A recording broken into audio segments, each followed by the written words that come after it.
स्वागत है आपका हमारे चैनल अमीक्षा स्टडी सेंटर पे। Hope you all are doing well. मैं आपको 10th क्लास की साइंस करवा रही थी, जिसमें हमने बहुत सारा एक पोर्शन जो है कंप्लीट करवा दिया था मैंने आपको। आज से हम एक नया टॉपिक स्टार्ट करेंगे, जैसा कि आपको स्क्रीन में दिख रहा है। आज से हम लाइट चैप्टर पढ़ने वाले हैं। ठीक है, इसमें बहुत सारी ऐसी चीज़ें हैं जो कि आप पहली बार पढ़ेंगे। बहुत सारे नए कॉन्सेप्ट्स बिल्डअप होंगे। ठीक है, यहाँ से हमारा फिज़िक्स का पोर्शन स्टार्ट होता है 10th में। तो चलिए इसको स्टार्ट करते हैं। और बहुत ही ऐसी इंटरेस्टिंग सारी चीज़ें हैं। ठीक है, रे डायग्राम से लेके बहुत सारी ऐसी चीज़ें हैं। रिफ्लेक्शन, रिफ्रैक्शन, जैसा कि आपको स्क्रीन में दिख रहा है, एकदम डिटेल में हम पढ़ेंगे। आपको एक एक चीज़ क्लियर होगी। कहने का ये मतलब है कि जिस व्यक्ति को कुछ भी नहीं आता था अभी तक इस चैप्टर में, उसको भी काफ़ी हद तक मैं समझाने की पूरी कोशिश करूँगी कि उसको एकदम इनिशियल स्टेज से ले जाके, और मैं पूरी कोशिश करूँगी कि आपको अभी तक जो भी प्रॉब्लम रही हो वो इस वीडियो के बाद ना रहे। ठीक है, तो चलिए आइए शुरुआत करते हैं अपने चैप्टर की। तो देखिए, पहले तो हम लाइट के बारे में समझेंगे कि लाइट एक्चुअल में क्या है। ठीक है, पहले तो हम उसके बारे में थोड़ा सा इंट्रोडक्शन देखेंगे, उसके बाद में आगे बढ़ेंगे। तो चलिए लाइट के बारे में पढ़ लेते हैं। Light is such an important source that without it all colourful things would have been black for us. देखिए, अगर आप अपने अराउंड देख रहे हैं, अपने आपको हर एक चीज़ दिखाई दे रही है। ऐसी बहुत सारी चीज़ें, जैसे कि अभी आपके हाथ में हो सकता है पेन हो, मोबाइल फ़ोन हो, लैपटॉप हो, या फिर कोई बुक हो, कॉपी हो, टेबल, चेयर, बहुत सारी चीज़ें होंगी। ये सारी चीज़ें आप क्यों देख पा रहे हैं? आप इसलिए देख पा रहे हैं क्योंकि आपके सराउंडिंग में क्या है? लाइट है, लाइट प्रेजेंट है। ठीक है, किसी ना किसी प्रकार की, या तो वो नेचुरल लाइट भी हो सकती है, ठीक है, या तो फिर आर्टिफिशियल भी हो सकती है, जैसे कि कोई बल्ब या फिर ट्यूबलाइट या फिर CFL या फिर कोई भी ऐसी चीज़ जो कि क्या है, कोई भी लाइट प्रोवाइड कर रही है। ऐसी कोई भी चीज़ अगर प्रेजेंट है, उसी वजह से हम क्या है, देखने में जो है सक्षम हो पा रहे हैं। अगर वो लाइट नहीं होती तो सारी चीज़ें कैसी हो जाती? ब्लैक हो जाती। ठीक है, मतलब कि हम कोई भी चीज़ नहीं देख पाते। राइट, चलिए आगे बढ़ते हैं। Light is a form of energy that enables us to let us see around us. देखिए, लाइट जो है एक तरीके का एक एनर्जी का फॉर्म है। ठीक है, एक तरीके की ऊर्जा है, जो कि जैसे कि अभी हमने देखा कि लाइट की वजह से ही हम सारी चीज़ें देख पाते हैं। ठीक है, लाइट ही वो चीज़ है। ये क्या है? एक तरीके की क्या है? एनर्जी है। ये सारी चीज़ें आप या तो नोट डाउन कर सकते हैं, शॉर्ट नोट बना सकते हैं, स्क्रीनशॉट ले सकते हैं, पॉज करके सब कुछ नोट डाउन कर सकते हैं। It's all up to you. ठीक है, लेकिन सारी ही चीज़ें एग्ज़ाम पॉइंट ऑफ व्यू से बहुत ही ज़्यादा इम्पॉर्टेंट है, और ऐसी कोई भी चीज़ जो एग्ज़ाम के लिए इम्पॉर्टेंट नहीं है वो मैं आपको नहीं करवाऊँगी। ठीक है, इसलिए सारी चीज़ें एग्ज़ाम को ध्यान में रखते हुए यहाँ पे आपको पढ़ाई जा रही है। It is an electromagnetic wave that can travel through any medium as well as through vacuum। देखिए, लाइट जैसा कि आपको पता होगा कि बहुत सारे मीडियम होते हैं, जैसे कि सॉलिड मीडियम भी हो सकता है। ठीक है, मतलब कि कोई सॉलिड से भी लाइट गुजर सकती है, या फिर लिक्विड से भी गुजर सकती है, इवन गैसेस से भी क्या है, लाइट पास कर सकती है। ठीक है, इसके अलावा वैक्यूम सुना है आपने? वैक्यूम मतलब ऐसी चीज़ जहाँ पे कुछ भी प्रेजेंट नहीं है। कुछ भी मतलब कि जैसे कि आप अपने आसपास देख रहे हैं एनवायरनमेंट में, आप क्या कह रहे हैं, क्या वहाँ पे कुछ भी प्रेजेंट नहीं है? नहीं, वहाँ क्या प्रेजेंट है? एयर प्रेजेंट है। ठीक है, अब एयर में क्या होता है? एयर में तो बहुत सारी गैसेस होती है ना, तो ये वैक्यूम नहीं है। ठीक है, वैक्यूम नहीं है ऐसा कुछ भी। वैक्यूम हम उसको कहते हैं जहाँ पे कोई भी गैसेस भी प्रेजेंट ना हो, जैसे कि स्पेस में हम देख रहे हैं। ठीक है, स्पेस में क्या है, कोई भी गैसेस प्रेजेंट नहीं है, वहाँ पे क्या है, वैक्यूम है। लेकिन वहाँ से भी क्या है, लाइट ट्रैवल करके अर्थ तक पहुँचती है और सारे प्लैनेट्स तक पहुँचती है। तो यानी कि जो लाइट है वो क्या है, वैक्यूम में भी ट्रैवल कर सकती है। जबकि जो साउंड वेव्स होती हैं, ठीक है, साउंड वेव जो होती हैं यानी कि आवाज़ों वाली, वो क्या है, वो वैक्यूम में ट्रैवल नहीं करती हैं। ठीक है, चलिए ये पॉइंट आई थिंक क्लियर हो गया होगा, और हम इसी के साथ आगे बढ़ते हैं। और हम देख लेते हैं कि ल्यूमिनस ऑब्जेक्ट्स और नॉन ल्यूमिनस ऑब्जेक्ट्स क्या होते हैं। ठीक है, जैसे कि यहाँ पे बताया गया है कि 2 तरीके के ऑब्जेक्ट्स होते हैं। यहाँ पे हम किसके एस्पेक्ट में बात कर रहे हैं? लाइट के एस्पेक्ट में बात कर रहे हैं। लाइट के एस्पेक्ट में कितने तरीके के ऑब्जेक्ट्स हम देखेंगे? ल्यूमिनस और नॉन ल्यूमिनस। अब देखिए, ल्यूमिनस ऑब्जेक्ट्स हम किसको कह रहे हैं? ल्यूमिनस ऑब्जेक्ट्स हम उनको कहेंगे जिनकी अपनी खुद की क्या होगी? लाइट होगी। ठीक है, उनके पास अपनी खुद की लाइट होगी। ऐसे ऑब्जेक्ट्स को हम ल्यूमिनस ऑब्जेक्ट्स कहेंगे। और ऐसे ऑब्जेक्ट्स जिनके पास खुद की लाइट नहीं होगी उनको हम नॉन ल्यूमिनस बोलेंगे। ठीक है, चलिए आइए एक बार हम इसको देख लेते हैं ताकि हमको और भी क्लियर हो जाए। They are those which have their own light. देखिए, अपनी खुद की लाइट होना। ठीक है, यहाँ पे उसकी बात की जा रही है। चलिए आगे बढ़ते हैं, फिर मैं आपको एग्जाम्पल से समझाऊंगी तो आपको ये चीज़ें और भी ज़्यादा क्लियर हो जाएंगी। We can see them as they have their own light when their light reaches our eyes, that is the time when we can see them। जब उनकी light, suppose for example sun है, ठीक है, हम सन को देख रहे हैं या कोई भी चीज़ को हम देख रहे हैं, कैसे देख रहे हैं? जब उनकी लाइट क्या है? हमारे तक पहुंच रही है, तभी हम उनको देख पा रहे हैं। ठीक है, तो ये तो हो गए ल्यूमिनस ऑब्जेक्ट्स जिनके पास अपनी खुद की लाइट है। It is for example sun, tube light etcetera. अब देखिए, सन क्या है? एक नेचुरल सोर्स है उसके पास, जबकि ट्यूब लाइट क्या है? ये आर्टिफिशियल सोर्स है, मतलब ये इंसानों द्वारा बनाया गया है। ठीक है, उसमें क्या है? लाइट, ऐसी ऐसी चीज़ें उसमें फिट करी गई हैं कि वो क्या प्रोड्यूस कर रहा है? लाइट प्रोड्यूस कर रहा है। ठीक है, it is not necessary that it should have light naturally. If any substance glows on passing current, that also falls under the same category। जैसे कि हमने यहाँ ट्यूबलाइट की बात करी, क्या ट्यूबलाइट के पास नेचुरल लाइट है? नहीं, इसमें क्या करा गया है कि बहुत सारी गैसेस हैं जिनसे क्या है? इलेक्ट्रॉन्स जो है प्रोड्यूस हो रहे हैं, फिर वहाँ से करंट पास किया जा रहा है, तो इससे क्या है? स्पार्क प्रोड्यूस हो रहा है और लाइट जलती है। ठीक है, तो ये तो है ट्यूब लाइट, यानी कि ये आर्टिफिशियली बनाई गई है। तो ऐसा नहीं है कि ल्यूमिनस ऑब्जेक्ट्स में सिर्फ वही आएंगे जिनके पास नेचुरल लाइट है। नहीं, अगर आर्टिफिशियल भी लाइट, उनकी खुद की लाइट है, वो खुद लाइट प्रोड्यूस कर रहे हैं, that is also an a luminous objects. ठीक है, तो ये क्लियर हो गया होगा। तो अगर ये क्लियर हो गया है तो चलिए नॉन ल्यूमिनस ऑब्जेक्ट्स एक बार देख लेते हैं कि वो कैसे होंगे। They are those which do not have their own light. अब देखिए, इनके पास अपनी खुद की लाइट नहीं है, so there is no light, we can't see them, to see we need a luminous objects around it. देखिए, अब यहाँ पर बोला जा रहा है कि इनके पास कोई भी लाइट नहीं हो सकती, लेकिन हमने तो अभी क्या बोला कि ल्यूमिनस ऑब्जेक्ट्स को हम ऐसे देख सकते हैं, हम ऐसे देख सकते हैं क्योंकि उनके पास उनकी खुद की लाइट है। ठीक है, वो लाइट क्या है? हमारी आइज़ तक आ रही है, इसीलिए हम उनको क्या कर पा रहे हैं? देख पा रहे हैं। लेकिन नॉन ल्यूमिनस ऑब्जेक्ट्स के पास तो लाइट ही नहीं होती, तो फिर हम उन्हें कैसे देखेंगे? तो उन्हें देखने के लिए अगर जो भी ल्यूमिनस ऑब्जेक्ट्स हैं उनकी लाइट अगर सराउंडिंग में है तो हम उन नॉन ल्यूमिनस ऑब्जेक्ट्स को देख सकते हैं। जैसे कि एग्जाम्पल के लिए देखिए, फर्नीचर वॉल्स। ठीक है, फर्नीचर वॉल्स, ये देखिए, अब जैसे कि आप जिस भी रूम में बैठ के पढ़ाई कर रहे हैं तो वहाँ पे वॉल होगी, आपकी टेबल होगी, पेन होगा। ठीक है, ऐसी बहुत सारी चीज़ें। क्या इनके पास खुद की लाइट है? नहीं है। तो फिर आप ऐसे इनको कैसे देख पा रहे हैं? क्योंकि हो सकता है आपकी लाइट में कोई ट्यूब लाइट, ठीक है, ऐसी कोई भी सोर्स लगी होगी जिससे लाइट प्रोड्यूस हो रही होगी, और वो लाइट जो है उस ऑब्जेक्ट पे पड़ के रिफ्लेक्ट होके आपकी आइज़ तक आ रही होगी, सो दैट आप उस ऑब्जेक्ट को देख पा रहे हो।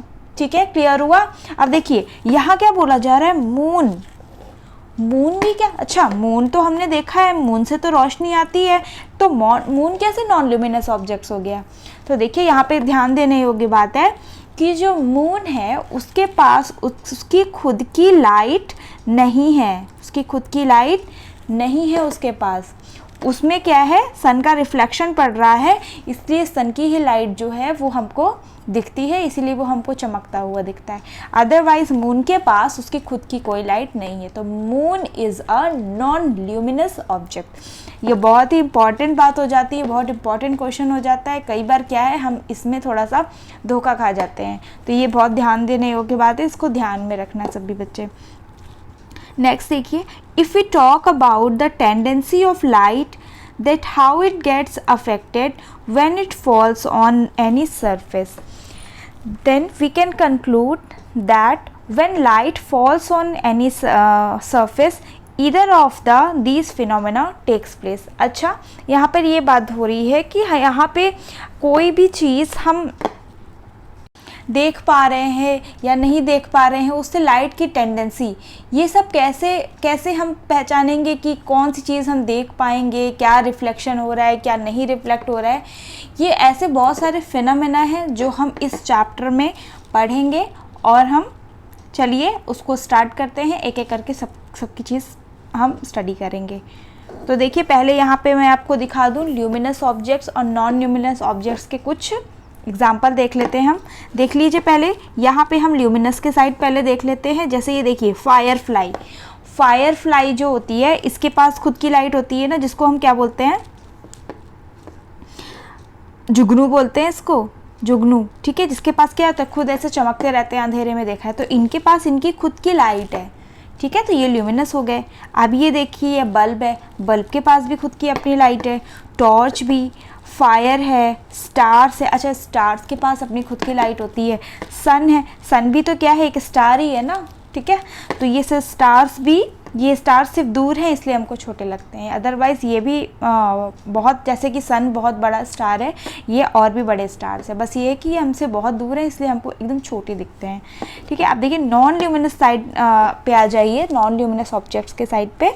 तो मून, जैसा कि अभी मैंने डिटेल में समझाया कि मून क्या है, मून के पास अपनी खुद की लाइट नहीं है। और क्या है, बॉल, ट्री, अर्थ के पास भी खुद की अपनी लाइट नहीं है, अर्थ के पास कोई लाइट नहीं है। अर्थ को कोई स्पेस से जाके कैसे देख पाएगा, क्योंकि उसके पास सन का रिफ्लेक्शन आ रहा होगा, बस अर्थ कोई भी लाइट प्रोड्यूस नहीं कर रही है।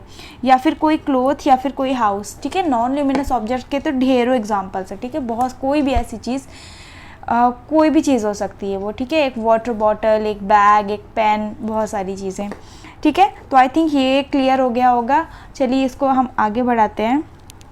और जैसा कि अभी हम बोल रहे थे कि लाइट कोई भी सरफेस पे फॉल करेगी तो क्या क्या फिनोमेना होगा, ठीक है। चलिए इसको एक एक करके देख लेते हैं। इट में गेट एब्जॉर्ब, या तो वो एब्जॉर्ब कर जाएगी, ठीक है। जैसे कि यहाँ पर है कोई सरफेस है, यहाँ पर लाइट पड़ी, तो हो सकता है कि ये लाइट एब्जॉर्ब हो जाए अंदर, ठीक है। ये एनर्जी, लाइट भी एनर्जी है, तो ये एनर्जी क्या है, लाइट के फॉर्म में एब्जॉर्ब कर ले, ठीक है। और क्या क्या हो सकता है, the surface that absorbs all the light falling on it disappears to be black in colour, और in the other words we can say that black is a good absorber and emitter of light. देखिए यहाँ पे क्या है, अगर कोई black body है, यानी कि ये पूरा कोई ब्लैक कपड़ा है या कोई भी चीज़ ऐसी है जो ब्लैक है, तो ये क्या करेगी, ये बहुत अच्छा क्या होता है, गुड एब्जॉर्बर, ये बहुत अच्छा एब्जॉर्बर होगा लाइट का, पूरी लाइट का क्या कर लेगा, ये एब्जॉर्ब कर लेगा मैक्सिमम। इसीलिए क्या बोला जाता है कि समर में डार्क कलर के क्लोथ्स ना पहने, काले कलर के कपड़े ना पहने, क्योंकि ये बहुत क्या है, बहुत ज़्यादा हीट को या फिर लाइट को एब्जॉर्ब करता है, गर्मी को क्या कर लेता है, एब्जॉर्ब कर लेता है। इसीलिए हम क्या है, लाइट कलर के कपड़े पहनते हैं, ठीक है। ये बात क्लियर हो गई होगी। चलिए इसको आगे बढ़ाते हैं और देखते हैं आगे। When light falls on surface it may pass through it, या फिर क्या हो सकता है, अगर वो एब्जॉर्ब, एक तो हमने देखा कि एब्जॉर्ब कर लिया, या तो फिर क्या हो सकती है कि वो वहीं से पास भी हो सकती है, हो सकता है लाइट यहाँ पड़े, आगे कहीं पास ऑन हो जाए, ये भी हो सकता है ना। चलिए इसको देख लेते हैं। But it is not that all light rays would पास, सारी लाइट रेज कोई ज़रूरी नहीं है कि पास ही हो जाएं। Certain substance allows all rays to pass, few substance allow only certain rays to pass. देखिए अब ये हमारा क्या है, जो जिस सरफेस पे लाइट पड़ रही है उस पे डिपेंड करेगा कि वो पूरी लाइट पास होने दे रहा है या फिर कुछ लाइट पास होने दे रहा है, बाकी वो उसी मीडियम में लौटा दे रहा है, ठीक है, ये उस सरफेस पे डिपेंड करेगा, ठीक है। Those substances which allows all rays to pass appear to be transparent. ऐसे सारे surfaces जो क्या है, सारी ही रेज को पास होने दे रहे हैं, उनको हम क्या बोलेंगे, ट्रांसपेरेंट बोलेंगे। ट्रांसपेरेंट, अब देखिए ट्रांसपेरेंट में हमको क्या होता है, आर पार का क्लियर दिखता है, ठीक है। क्यों? क्योंकि जो भी लाइट वहाँ से पड़ रही है वो पूरी लाइट क्या हो जा रही है, पास हो जा रही है, इसीलिए हम देखने में क्या है, उस चीज़ को हम देखने में सक्षम हैं। अगर पूरी लाइट पास नहीं हो पा रही होती तो शायद हम क्लियर नहीं देख पाते, ठीक है। और देखिए जैसे कि ग्लास जो है ट्रांसपेरेंट ऑब्जेक्ट है, तभी तो ग्लास के थ्रू हम सी थ्रू होता है ना, हम उसके आर पार देख सकते हैं, ठीक है, क्योंकि सारी जो रेज हैं वो पास हो जा रही हैं। Allows all the rays to pass through it. In this figure the tinted we have a tinted glass plane. We can easily notice that tinted glass allows a few rays to pass. अब देखिए यहाँ पर एक diagram दिया है, यहाँ पर आपको एक tinted ग्लास दिया हुआ है, मतलब कि कुछ इसमें कलर प्रेजेंट है, ठीक है, ये थोड़ा सा कलर ग्लास है, जबकि ये क्या है, ये क्लियर ग्लास है, ठीक है। यहाँ पे देखिए, यहाँ पे आपने देखा कि यहाँ पे 80% लाइट पास थ्रू हो गई, जबकि यहाँ पे क्या है 40% ही हुई, यहाँ पे 80 हो गई थी।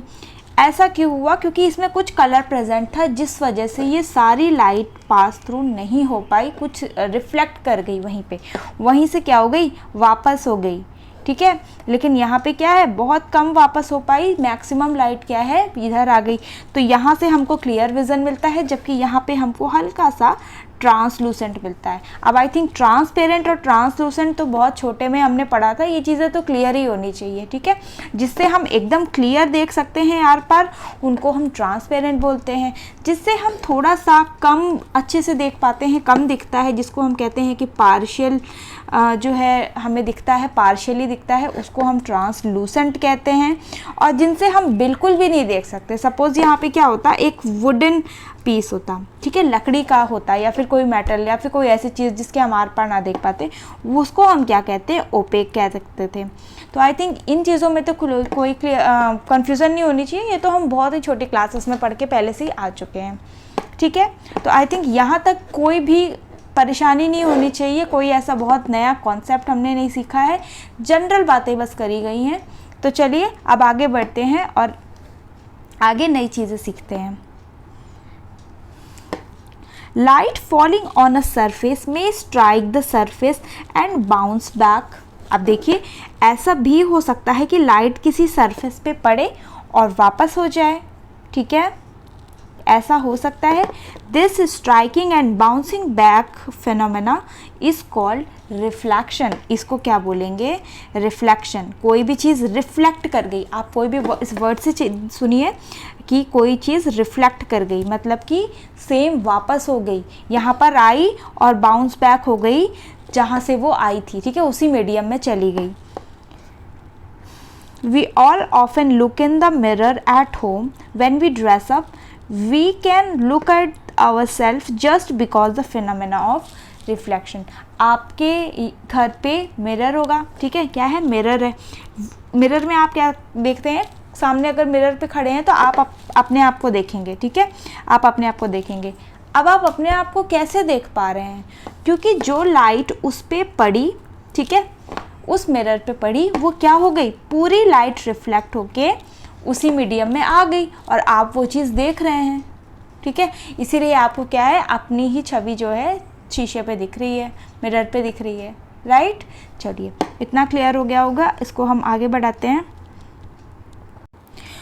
अब हम स्टार्ट कर रहे हैं रिफ्लेक्शन। अभी हमने पढ़ा ना कि मिरर पे जो हम देख रहे हैं तो रिफ्लेक्शन हो रहा है, अब हम रिफ्लेक्शन को थोड़ा सा डिटेल में पढ़ेंगे, ठीक है। Reflection is the bouncing back of light rays on striking the surface, the rays striking at the surface then it bounce back. यहाँ पे कोई सरफेस है, ठीक है, ये सरफेस है, यहाँ पे क्या है, कोई रेज पड़ी, लाइट की रेज पड़ी, यहाँ पे लाइट की रेज आई, ठीक है, और ये क्या है, वापस पहुंच गई उसी जगह पे, उसी मीडियम में जहाँ से कि वो आई थी। अब इस फेनोमेना को हम क्या कहेंगे, रिफ्लेक्शन कहेंगे। क्या कहेंगे, रिफ्लेक्शन। रिफ्लेक्ट हो गई लाइट्स, ठीक है, पूरी लाइट क्या हो गई, रिफ्लेक्ट हो गई, इनको हम रिफ्लेक्शन बोलते हैं। चलिए इसको आगे बढ़ाते हैं और देखते हैं कि जो चीज़ें रिफ्लेक्ट करेंगी, ऐसे सरफेसेस जो रिफ्लेक्ट करेंगे, जो रिफ्लेक्शन शो करेंगे, उनकी कैरेक्टरिस्टिक्स क्या क्या होंगी, ऐसी क्या क्या बातें होनी चाहिए उसमें कि वो चीज़ें, वो क्या है, रिफ्लेक्शन का फेनोमेना जो है शो कर पाएँ। तो देखिए उनकी जो सरफेस है वो कैसी होनी चाहिए, शाइनी होनी चाहिए। देखिए जैसा कि अभी हमने ग्लास का एग्जांपल लिया था, ग्लास शाइनी होता है ना, करेक्ट, यानी कि जो है ग्लास जो है एक रिफ्लेक्टर है, ठीक है, आई बात समझ में। तो यहाँ पे सरफेस जो है शाइनी होना चाहिए। और क्या होना चाहिए, it should have a polish surface. एक सरफेस क्या होना चाहिए, पॉलिश्ड होना चाहिए। जैसे कि हमने मिरर देखा, ठीक है, ये मान लीजिए ये इसकी क्या है, ये इसकी विड्थ है, मोटाई है कांच की, ठीक है, और ये कांच ऐसा है,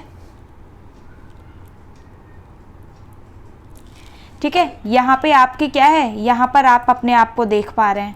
तो ये देखिए, अगर आप इमेजिन करने की कोशिश करें, विजुअलाइज करने की कोशिश करें, तो ये देखिएगा, कभी कांच देखिएगा, ये सरफेस जो इसके अपोजिट साइड रहता है, ये कैसा रहता है, कलर्ड रहता है, पॉलिश रहता है। अगर ये पॉलिश ना रहे तो आप अपनी इमेज नहीं देख पाएंगे, ठीक है, आप अपने आप को नहीं देख पाएंगे, जबकि बल्कि आपको क्या दिखने लगेगा, आर पार का दिखने लगेगा, ठीक है। जैसा कि कहीं कांच लगा होता है, जैसे कि गाड़ियों में लगा होता है या फिर विंडोज़ में लगा रहता है, हम आर पार देख पाते हैं ना, क्यों, क्योंकि उसकी एक सरफेस जो है पॉलिश नहीं है। अगर पॉलिश करेंगे तो वो क्या बन जाएगा, एक वो ग्लास क्या बन जाएगा, मिरर बन जाएगा, ठीक है, तभी आप अपने आप को जो है देख पाएंगे उस मिरर में, ठीक है। It should have a smooth surface, ठीक है, उसकी जो सरफेस है वो ऐसे इरेगुलर नहीं होनी चाहिए, ठीक है, स्मूथ सरफेस होनी चाहिए। Out of all silver is a metal is a best reflector and it fulfills all the above discussed features। जो सिल्वर है वो among the matter सबसे अच्छा क्या है, रिफ्लेक्टर है, और ये सारी बातें उसमें हैं कि वो शाइनी भी है, सरफेस भी पॉलिश कर सकते हो, सारी चीज़ें हैं, ठीक है। तो ये चीज़ें हमने देखी। अब हम इसी के साथ आगे बढ़ते हैं और देख लेते हैं कि रिफ्लेक्शन के फिनोमेना में क्या होता है। सपोज़ देखिए, ये आपका क्या है, ये आपका सरफेस है, यहाँ क्या है, यहाँ पे रिफ्लेक्शन हो रहा है जैसा कि अभी हमने पढ़ा, और यहाँ से एक लाइट आ रही है, यहाँ से एक क्या है, रेज इस पे पड़ी आके इस सरफेस पे, ठीक है, और ये रे क्या कर गई, क्योंकि यहाँ इसका एक सरफेस क्या था, पॉलिश्ड था, पॉलिश सरफेस था, इसीलिए ये क्या कर गई, bounce back into the same medium, ये सेम मीडियम पे बाउंस बैक कर गई। अच्छा, अगर मैं यहाँ पे एक क्वेश्चन पूछूं कि अगर ये पॉलिश नहीं होता तो क्या होता, लाइट क्या कर जाती, पास ऑन कर जाती, दूसरे मीडियम में चली जाती है ना, ठीक है, आर पार का आपको दिखने लगता। लेकिन यहाँ पे क्या है, पॉलिश सरफेस है, तो ये जो लाइट है वो ट्रैवल कर गई in the same medium, light क्या कर गई, रिफ्लेक्ट कर गई, ठीक है। तो देखिए, अगर हम मैं बात करूँ यहाँ पे टर्मिनोलॉजी की, तो जो रेज पड़ी थी सरफेस पे, जो आई थी, ठीक है, उसको हम क्या कह रहे हैं, इंसिडेंट रे। क्या कह रहे हैं हम, इंसिडेंट रे, क्योंकि वो इंसिडेंट हुई सरफेस पे, इंसिडेंट हुई, और फिर उसके बाद में जब बाउंस बैक करी दूसरे मीडियम में, तो उसको वो क्या हुआ, रिफ्लेक्शन हुआ, तो उस रे को हम रिफ्लेक्टेड रे बोल रहे हैं, ठीक है, याद रहेगा, उसको हम क्या बोल रहे हैं, रिफ्लेक्टेड रे बोल रहे हैं।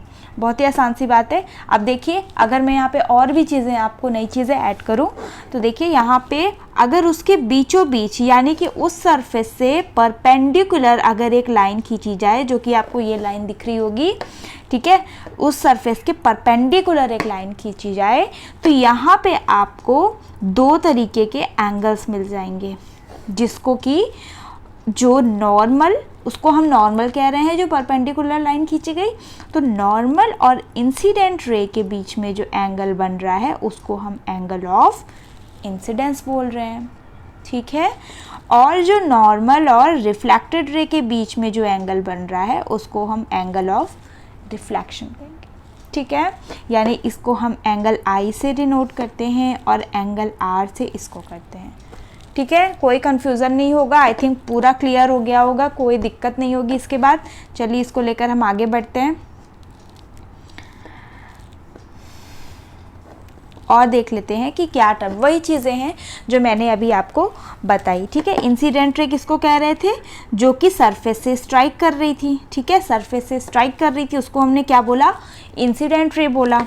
और पॉइंट ऑफ इंसिडेंस किसको बोला, अगर मैं आपको ना भी बताऊं तो शायद आप गैस कर लेंगे कि पॉइंट ऑफ इंसिडेंट किसको बोलेंगे। It is the point eight which the incident ray strikes eight the surface. बिल्कुल सही, वो पॉइंट जहाँ पे इंसिडेंट रे जो है सरफेस से स्ट्राइक कर रही है उसको हम क्या बोलेंगे, इंसिडेंट पॉइंट बोलेंगे।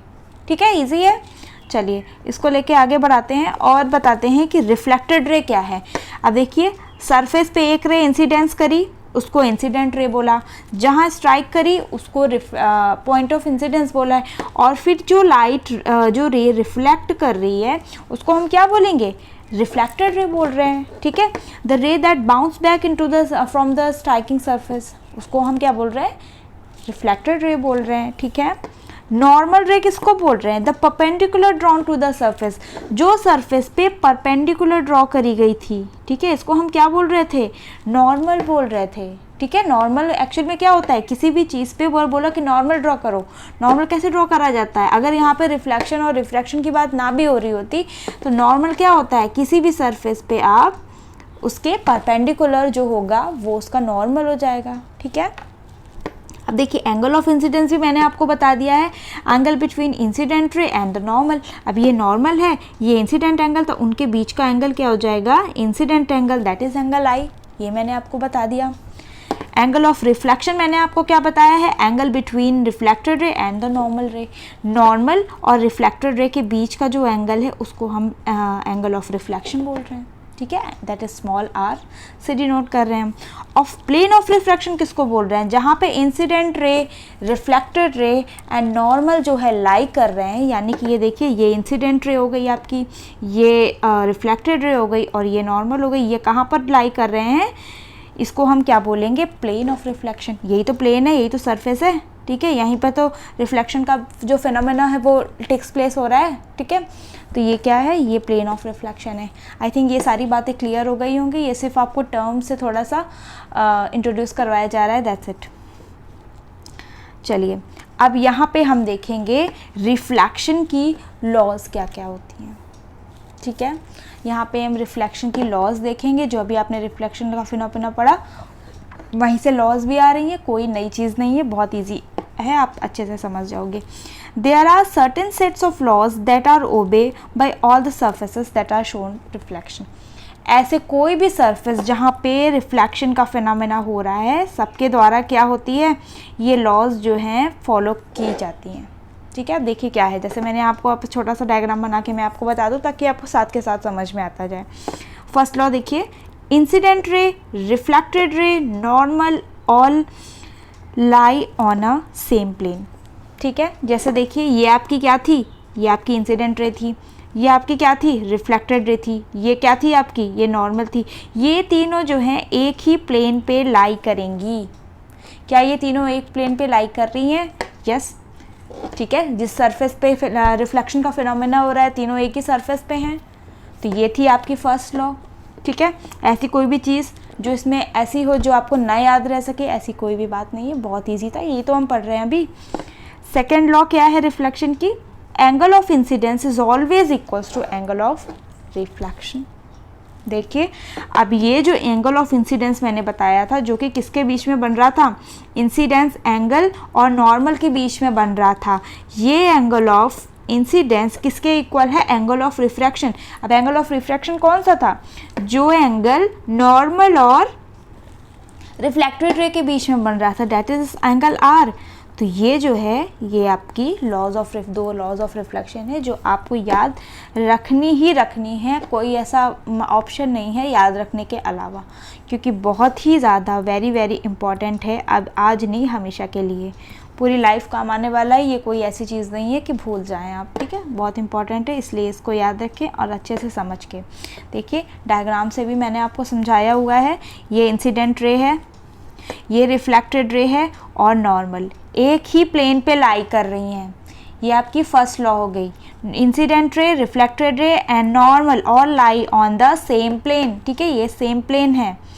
एंड एंगल ऑफ इंसिडेंस, ठीक है, angle of incidence is equals to angle of refraction, ठीक है, ये याद रहेगा। डायग्राम बना के एग्ज़ाम में आता है, लॉस लिखिए, ठीक है, ये डायग्राम बनाइए अच्छे से, इसको जो है ब्रैकेट में करके लिखिए, आपको फुल मार्क्स मिलेंगे, कोई प्रॉब्लम नहीं है, ठीक है। चलिए इसको आगे बढ़ाते हैं और आगे देख लेते हैं कि मिरर क्या होते हैं, ठीक है। अभी तक हम मिरर देख रहे थे ना कि मिरर में रिफ्लेक्शन होता है, मिरर में रिफ्लेक्शन होता है। अब हम एक बार मिरर के बारे में पढ़ लेते हैं। चलिए, mirror shows the phenomena of reflection. So depending upon the types of reflecting surface of mirror, we have two types of mirror as follows. देखिए मिरर जो है रिफ्लेक्शन का फिनोमेना शो कर रहा है। अभी तक हम यही पढ़ रहे थे कि मिरर में एक सरफेस पॉलिश्ड है, इसलिए वहाँ क्या हो रहा है, रिफ्लेक्शन हो रहा है, हम अपनी इमेज को देख पा रहे हैं, ठीक है। अब यहाँ पे मिरर की जो रिफ्लेक्टिंग सरफेस है वो हम क्या कह रहे थे कि ये रेगुलर होनी चाहिए, आड़ी टेढ़ी ऐसी ऐसी नहीं होनी चाहिए, ठीक है। अब इस सरफेस के आधार पे हम जो हैं इन मिरर्स को बांट देंगे और अलग अलग टाइप कैटेगरी में, जैसे कि एक तो है प्लेन मिरर। प्लेन मिरर वही है जो आपका घर का रेगुलर मिरर है, ठीक है, जो आपके घर में रेगुलर प्लेन मिरर है। और एक है स्फेरिकल मिरर। अब ये स्फेरिकल मिरर तो नई चीज़ आ गई। स्फेरिकल मिरर कौन सा है? स्फेरिकल मतलब तो गोला होता है। गोल कौन सा मिरर है? क्या ऐसा है कि हमने एक शीशा लगाया है गोल कलर का है, क्या वो स्फेरिकल मिरर है? नहीं, ठीक है, इसके बारे में अभी हम पढ़ेंगे, ठीक है। पहले हम प्लेन मिरर के बारे में देखेंगे, उसके बाद स्फेरिकल मिरर की ही स्टडी करने वाले हैं हम इस चैप्टर में। आइए स्टार्ट करते हैं और पहले देखेंगे कि प्लेन मिरर्स क्या होते हैं। Plane mirrors are those which have plane reflecting surface as shown in the figure. जिनके क्या होते हैं? प्लेन रिफ्लेक्टिंग सरफेसेस होते हैं। जैसा कि देखिए आपको यहाँ पे डायग्राम में दिख रहा होगा कि ये जो है क्या है, एक प्लेन मिरर है। यहाँ पे सामने आपको एक ऑब्जेक्ट रखा हुआ है, कैंडल लिए हमने, मतलब कोई भी ऑब्जेक्ट है, ठीक है। अब यहाँ पे क्या है, आप यहाँ से खड़े होके देख रहे हैं कि इस जो है इस ऑब्जेक्ट की क्या है, लाइट पड़ी यहाँ पे इस मिरर में और इसकी जो है सीधी इमेज आपको मिल रही है, ठीक है। जैसा आपको सामने खड़े हैं सेम वैसी ही चीज़ आपको क्या है, मिरर में भी दिख रही है, एकदम सेम। ये है इमेज बन रही है फ्लेम की, कैंडल की, और जो है कि ये अनलाइटेड कैंडल की भी, यानी कि यहाँ पे क्या है, जो जलती हुई चीज़ है उसकी भी इमेज मिल रही है और जो चीज़ नहीं जल रही थी उसकी भी इमेज मिल रही है, ठीक है। तो यानी कि यहाँ पे सारी चीज़ों की इमेज बनेगी जो भी हम प्लेन मिरर के सामने रखेंगे, ठीक है। अब स्फेरिकल मिरर क्या चीज़ है, इसको हम एक बार देख लेते हैं क्योंकि ये थोड़ा सा इम्पॉर्टेंट पोर्शन है। अब यहाँ से कॉन्सेप्ट स्टार्ट हो रहे हैं आपके, ठीक है। Spherical mirror are the types that have curved reflecting surface. देखिए रिफ्लेक्शन की तो हम बात कर ही रहे हैं, अब यहाँ पे कैसे कर्व्ड आ गए, कर्व्ड है। अब कैसे कर्व है, क्या ये जो सीधा था ये क्या कर्व हो गया? जी हाँ, यही चीज़ है। ये जो अभी तक हम प्लेन मिरर की बात कर रहे थे, इनको हमने ज़रा सा ऐसे कर्व कर दिया। अब ये कर्व इधर से भी हो सकता है और इधर से भी हो सकता है, ठीक है। चलिए, they are generally of two types, one with a bulge and one with the depression। अब ये क्या है, दो तरीके के होते हैं। कैसे? एक साइड क्या हो सकता है, बल्ज हो सकता है, ऐसे निकला हुआ हो सकता है, और एक साइड क्या है, डिप्रेशन हो सकता है, यानी कि ऐसे अंदर की साइड घुसा हुआ, ठीक है। तो ये दो तरीके के हो सकते हैं। The bulged one is convex mirror. जो बल्ज्ड है, जो बाहर की तरफ निकला हुआ है, ठीक है, उसको हम बोल रहे हैं कॉन्वेक्स मिरर, और जो डिप्रेशन के साथ है उसको हम कॉनकेव मिरर बोल रहे हैं। ये देखिए नए जो है टर्म्स इंट्रोड्यूस हुए हैं, क्या? कॉन्वेक्स मिरर और क्या है, कॉनकेव मिरर, ठीक है। इनको हम धीरे धीरे करके एक एक करके पढ़ेंगे। तो हमने क्या देखे, मिरर के टाइप्स देखे, स्फेरिकल मिरर्स के क्या टाइप देखे, कॉनकेव और कॉन्वेक्स। अब कॉन्वेक्स को, कॉनकेव किसको बोल रहा है, जो कि डिप्रेशन वाला है, यानी अंदर की तरफ घुसा हुआ है। देखिए अब यहाँ पे अंदर की तरफ घुसा हुआ है, यानी कि हमको यहाँ पर जो है इमेज देखनी है, यहाँ पर आपका रिफ्लेक्टिंग सरफेस है, तो है तो ये मिरर ही ना, है तो ये मिरर ही, इसमें आपको दिखेगी तो इमेज ही, तो यानी एक साइड तो यहाँ पे क्या होना चाहिए, पॉलिश्ड होना चाहिए, यानी कि ये जो ये वाला सरफेस है वो क्या होगा, पॉलिश्ड होगा। और जबकि जो ऐसे डिप्रेशन वाला सरफेस है वो क्या है आपका, यहाँ पर आपकी इमेज दिखेगी। ठीक है, अब देखिए कॉन्वेक्स मिरर क्या बोल रहा था, बल्ज्ड वाला था, यानी कि ये जो है यहाँ पर हमको इमेज दिखनी है, जबकि इसके अंदर साइड वाला जो एरिया है ये क्या है, ये पॉलिश्ड सरफेस है। तो आई थिंक ये चीज़ क्लियर हो गई होगी। इसी चीज़ को हम थोड़ा सा थ्योरेटिकली पढ़ लेते हैं कि अगर एग्ज़ाम में आएगा तो हम डेफिनेशन से उसको कैसे समझाएंगे। डेफिनेशन भी आपको लिखनी है, डायग्राम भी बनाना है, इसमें कोई मेंशन करने की ज़रूरत नहीं है। ठीक है, साइंस में कभी भी अगर आपको डायग्राम बनाने की ज़रूरत पड़ रही है तो आप बेशक बना दें। एक बार आप लिखेंगे नहीं, लेकिन वैसे आपको लिखना है, लेकिन अगर आप बहुत ज़्यादा थ्योरी नहीं भी लिखते हैं देन इट इज़ ओके, लेकिन आपको डायग्राम तो बनाना ही है, नो डाउट। ठीक है, चलिए। It is that in which reflection occurs through inner surface of the mirror। देखिए जैसा कि ये मिरर है, ये मिरर का क्या है, अंदरूनी सरफेस है। ठीक है, यहाँ पे क्या है आपका, ये पॉलिश सरफेस है, यहाँ से आपका रिफ्लेक्शन हो रहा है, तो ये क्या है, कॉनकेव मिरर है। ठीक, अगर ये कॉन्वेक्स मिरर है यानी कि ये बल्ज्ड वाला, तो यहाँ पे पॉलिश होगा, यहाँ पे क्या है, आउटर सरफेस ऑफ मिरर पे क्या हो रहा है, रिफ्लेक्शन हो रहा है। ठीक है, आई थिंक ये क्लियर हो गया। और इसको हम आगे बढ़ाते हैं और यहाँ से देख लेते हैं कि ये जो स्फेरिकल मिरर है ये क्या चीज़ है। सपोज़ देखिए, अब यहाँ पे आप इसको थोड़ा सा विजुअलाइज करने की कोशिश करिए। आपने देखा ये प्लेन मिरर था, ठीक है, ये मिरर सीधा सीधा था। अब आपके पास ऐसी एक बॉल है जिसमें क्या है, अंदर साइड का सरफेस उसका पूरा पॉलिश्ड है। अंदर साइड का सरफेस क्या है, अंदर साइड का पॉलिश्ड है, या फिर बाहर साइड का भी पॉलिश्ड हो सकता है। ठीक है, बाहर साइड का भी पॉलिश होता है। अब अगर मैं ये जो बॉल है इसमें मैं क्या करूं, यहाँ पे मैं इसको यहाँ से एक कट लगाऊं। ठीक है, यहाँ से कट लगाऊं और जो इतना एरिया है, ठीक है, यहाँ पे मैं अंदर के साइड पॉलिश कर दूँ। ठीक है, अंदर के साइड पॉलिश कर दूँ और जो ये बाहर वाला एरिया है इसमें क्या कर दूँ, बाहर के साइड पॉलिश कर दूँ। तो यहाँ पर हमको इस साइड का जो है सरफेस जो है रिफ्लेक्टिंग सरफेस हो जाएगा, और जो ये वाला पोर्शन है यहाँ पे ये वाला सरफेस जो है रिफ्लेक्टिंग सरफेस हो जाएगा। ठीक है, तो यानी ये हमारा क्या बन जाएगा, कॉन्वेक्स, जबकि ये वाला क्या बन जाएगा, कॉनकेव। यही चीज़ आपको इस डायग्राम के माध्यम से समझाई गई है कि अगर यहाँ पर जो है आपका पॉलिश्ड सरफेस है तो ये क्या है, आपका कॉन्वेक्स सरफेस है, और अगर बाहर के साइड पे पॉलिश है, ठीक है, और अंदर के साइड रिफ्लेक्टिंग सरफेस है, तो ये क्या है आपका, ये आपका कॉनकेव मिरर है। ठीक है, तो यहाँ पे ये है रिफ्लेक्टिंग सरफेस और यहाँ पे ये है। आई बात समझ में, यहाँ पे रिफ्लेक्शन, यहाँ पे लाइट यहाँ पड़ेगी तो रिफ्लेक्शन होगा, यहाँ पे ऐसे जो उभरा पोर्शन है वहाँ पे पड़ेगी तो लाइट होगा। अब देखिए सीधे जब प्लेन मिरर था तब तो सीधी सीधी हमको इमेज मिल गई थी ना, पूरा सेम, लेकिन यहाँ पे कैसी कैसी इमेज बनेगी यही हमको इस चैप्टर में है। ठीक है, ये मेन चीज़ें हैं। इमेज फॉर्मेशन हमको देखना है कि जब इस तरीके के सरफेस पे लाइट पड़ती है, ऑब्जेक्ट को हम देखेंगे तो उसकी इमेज कैसी बनेगी, सिर्फ हमको यही पढ़ना है इस चैप्टर में। ठीक है, चलिए तो आगे बढ़ते हैं और देख लेते हैं कि कैसी कैसी इमेजेस बनती हैं अगर हम स्फेरिकल मिरर लेते हैं। ठीक है, an image is formed when the reflected rays actually meet or appears to meet at certain point.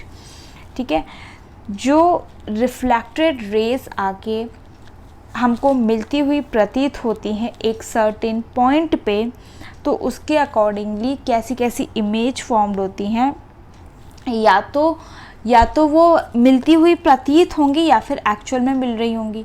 उस हिसाब से हमने इमेज को यहाँ पे क्या है, टाइप्स ऑफ इमेजेस हमने बांटा हुआ है। We have 2 types of images. देखिए कौन कौन से टाइप के जो हैं इमेजेस हैं, जैसे कि एक है रियल इमेज। कैसी है, रियल इमेज है, या फिर क्या है, वर्चुअल इमेज है, यानी कि हमको इमेज जो है बनती हुई प्रतीत होती है। ठीक है, तो ये 2 तरीके की इमेजेस हैं, इनको हम देख लेंगे। और देखिए क्या है, रियल इमेज कैसी होती है, उनकी क्या क्या अपनी प्रॉपर्टीज़ हैं, इसको भी हम देख लेते हैं। It is that which is formed when the reflected rays actually meet at a certain point। ठीक है, जैसे कि आपने कोई भी रेस पड़ी मिरर पे, ठीक है, जैसे कि ये कॉनकेव मिरर है, तो यहाँ पर अगर आपको जो है लाइट रेज जो है एक्चुअली मिलती हुई प्रतीत हुई और यहाँ पे जो है आपकी इमेज बन रही है, तो ये क्या है, ये एक प्रकार की रियल इमेज है कि आपको एक्चुअल में लाइंस मिलती हुई प्रतीत हुई, तो ये एक रियल इमेज है। अब रियल इमेज कैसी होती है, हमेशा ही कैसी होती है, इन्वर्टेड होती है। इन्वर्टेड मतलब कि उल्टी होती है। जैसे कि अगर ऑब्जेक्ट आपका ऐसा है, सीधा है, तो आपको ये जो है इन्वर्टेड मिलेगी, यानी उल्टी मिलेगी। यानी रियल इमेज क्या है, कैसी होती है, always inverted. It can be obtained on screen, screen पे जो है आपको दिखेगी ये इमेज, सीधी उल्टी इमेज, ठीक है। तो ये हमने रियल इमेज की जो है कैरेक्टरिस्टिक्स देखी। अब हम आ जाते हैं वर्चुअल इमेज पे। वर्चुअल इमेज की क्या कैरेक्टरिस्टिक्स होती हैं? It is that which is formed when reflected rays do not meet actually but appears to meet at a certain points। जैसे कि ऐसी इमेजेस जो कि क्या है, एक्चुअल में जो रेज हैं वो मिली नहीं है, लेकिन हमको मिलती हुई प्रतीत हो रही हैं एक सर्टेन पॉइंट पे, ठीक है। अभी मैं आपको इमेज फॉर्मेशन बताऊंगी तो आप ये चीज़ें तब ज़्यादा अच्छे से समझ पाएंगे। हो सकता है कि अभी आपके लिए ये चीज़ें नई है, अभी आप कनेक्ट नहीं कर पा रहे हो, लेकिन अभी जब मैं आपको इमेज फॉर्मेशन करवाऊंगी तब आपको ये सारी चीज़ें वन बाय वन समझ में आती जाएंगी और तब कोई भी कंफ्यूजन नहीं रहेगा।